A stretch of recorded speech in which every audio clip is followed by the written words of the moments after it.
get trophy animals, but God always provides meat. So we're going to talk, thank you Tim. So we're going to talk a little bit today about just Colorado, you know, why it's such a great state to hunt elk in and why we're pretty much considered to be the elk hunting capital. Because I was raised as a meat hunter and we know that you can't eat the horns. Elk is pretty much the leanest of all the red meats. And you know, it's more lean than pork. It has less fat than chicken, and you can pretty much do anything with it. A little bit about elk hunting.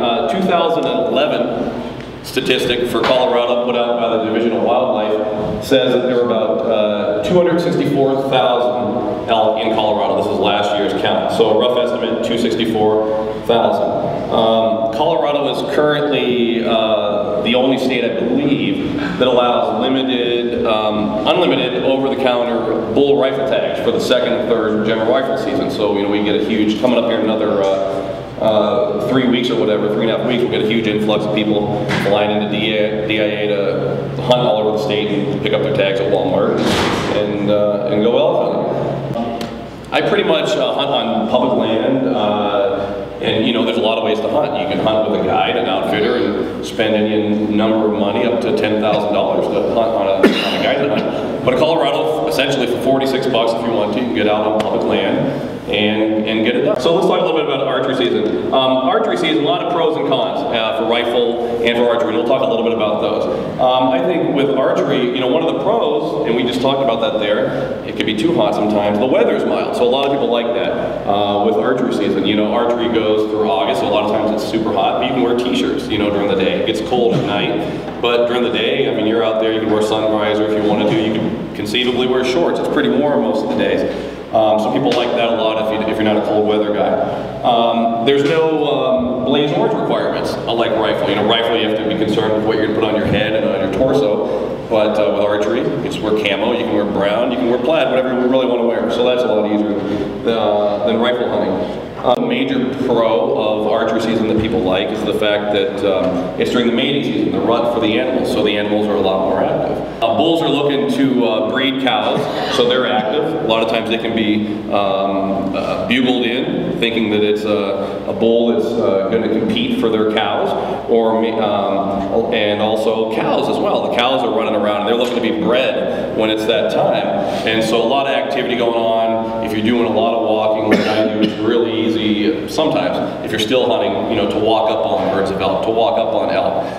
They're just active sometimes a lot more than in rifle season. Quiet in the woods, archery, obviously no sound. There's no explosion going on out of the end of your barrel. So a lot more quiet. We have a lot less archery hunters than we do rifle hunters. Typically archers are people that really want to do it, either grew up around archery or hunted for a long time, and they want to put in some extra effort to get close to big bulls and experience, you know, those kind of scenarios that we see on TV, where you're out there and you got a giant 700-pound bull screaming at you, you know, at 20 yards. A month long as a pro as well. So if you live in Colorado, you can hunt on the weekends, and you could, you know, get 4 weekends in. You could have 8 days of hunting, and it could be on the weekends and not miss work. And I'm going to go on record as saying that calling bugling of elk is exciting. I've called elk in, but not necessary. You know, we watch a lot of videos on TV, and I used to watch a lot when I started elk hunting, where I'd watch these videos and run out and buy the elk calls. And I found that whether I had the elk calls or not, I still had fairly good success. And God usually blessed me with an opportunity, at least to shoot at an animal. So just know that you know, you don't have to run out and spend tons of money on bugles or every cow call. They have great videos and they're exciting, but remember that those companies are just putting out a product and they're primarily trying to sell that. You know, there's a lot more parts, moving parts and adjustable parts on a bow than there are on a rifle. You know, primarily with a rifle, you know, you have a rifle with an action and a scope, and that's pretty much it. Bow, there are a lot more items. You know, you have sights that you're going to move around. There's an arrow rest that's on there. You're going to have a peep sight. You might have different kind of, you're going to have a stabilizer. You're going to have different kind of string silencers, lots of different things. So it does take a lot more effort to tune up a bow than to just simply one click, two click on a scope. So that's one thing to keep in mind if you're crunched for time. Archery typically does take a lot more time than rifle. You know, the deal has to be perfect. For most of us that aren't, you know, world-class archers, that means 40 yards, 30 yards or so for maximum, for a kill shot. People kill them farther than that, and there's probably guys out here that have shot archery elk at 60 yards.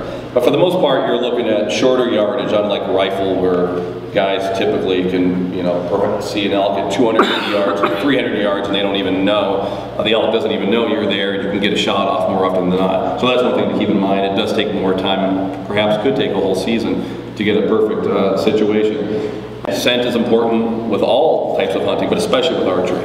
If you're looking at trying to get an animal within 30 yards, you know, you have to pay really special attention to how you're smelling, not necessarily requiring $500 scent suit, but at least, you know, doing your best not to have overwhelming hair odor, you know, breath odor and stuff like that. A lot more important with archery than it is during the general rifle seasons. Handling of meat is probably something that you want to take into consideration too. You know, Colorado's weird because we get super cold nights and warm days sometimes, but generally, like this year for instance, it is a little more warm. You want to pay attention to the handling of meat, especially during archery. You want to get that done, you know, sooner rather than later. You know, I learned a hard lesson a couple of years ago. I was hunting, and it was actually a very cold night. It was going to get down to about 25 degrees. Lo and behold, I got a bull right before sundown. I was way down in, and I was getting ready to field dress it out around 7 at night. I just got the elk, and I remembered seeing on a video put out by a call company a few years ago that these guys killed an elk and they decided to let it lay in the trees overnight. And they said, "We'll come back and get it in the morning." I always had that piece of information there. I'm thinking, you know what, if I ever had to do it, I could do it. And so lo and behold, I did that. I don't know why. Should have just field dressed it, obviously.